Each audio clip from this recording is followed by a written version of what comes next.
Delay करते रहे, जानबूझकर डिले करते रहे, और उनको ये डिले करना भी एक कारण बना अरेस्ट का, जो बार बार वो इसको अवॉइड करते थे। खाली एक यही कारण नहीं, पर यह भी एक कारण बना।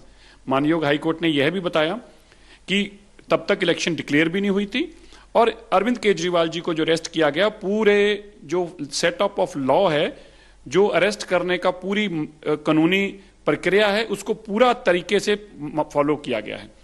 उन्होंने यह भी बताया कि जो अरविंद केजरीवाल जी की तरफ से बार बार कहा जा रहा है कि मेरे को पॉलिटिकली इन्वॉल्व किया गया, और यह कहा जा रहा है कि जो सरकारी गवाह बने, जो लोगों ने अप्रूवर थे, उनके बयानों पे मुझे अरेस्ट किया गया। तो जज साहब ने बताया कि ये बयान जो हैं ये ईडी और सीबीआई के नहीं होते, ये बयान जो होते हैं 164 के तहत मजिस्ट्रेट के सामने होते हैं। इसलिए ये कहना कि वो बयान गलत हैं, जानबूझकर दिए गए हैं मुझे फंसाने के लिए, ये तो सीधा ही जुडिशरी के ऊपर सवाल उठाना है।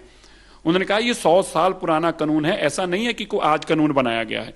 जज साहब ने यह भी कहा कि बहुत एविडेंस है ईडी के पास, जो एविडेंस उन्होंने मेरे सामने रखा है। उन्होंने यह भी बताया कि इन्होंने बार बार ज्वाइन भी नहीं की इन्वेस्टिगेशन,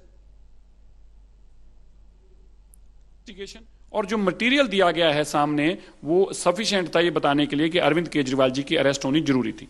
जज साहब ने यह भी कहा कि मासिस के अंदर और क्लासेस के अंदर हम अंतर नहीं कर सकते। अरविंद केजरीवाल जी एक मुख्यमंत्री हैं, पर वो भी एक मासिस के तरह हैं, मेरे लिए वो बराबर हैं, कानून की नजर में वो एक बराबर हैं। इसलिए उनके ऊपर जो कार्रवाई की गई है वो जायज की गई है, और वो जेल में ही रहेंगे। उनको जेल से उनकी अरेस्ट इलीगल नहीं है, इसलिए उनको छोड़ा नहीं जा सकता। एक बात स्पष्ट हो गई है, अरविंद केजरीवाल जी भ्रष्ट हैं, उन्होंने शराब घोटाला किया है। अब ये माइनकोर हाई कोर्ट ने भी आज पूरे तरीके से बताया है। और यह भी एक आज बात मैं कहना चाहता हूं, अरविंद केजरीवाल जी को और सुनीता जी को हाथ जोड़कर माफी मांगनी चाहिए।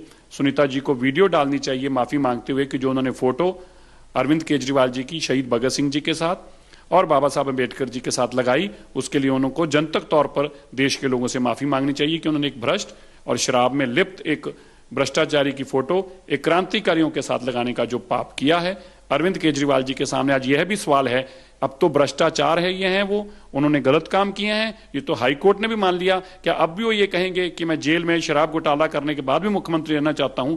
अब इसका भी सवाल अरविंद केजरीवाल जी को देना पड़ेगा। एक बात तो स्पष्ट है, अरविंद केजरीवाल जी भ्रष्ट हैं।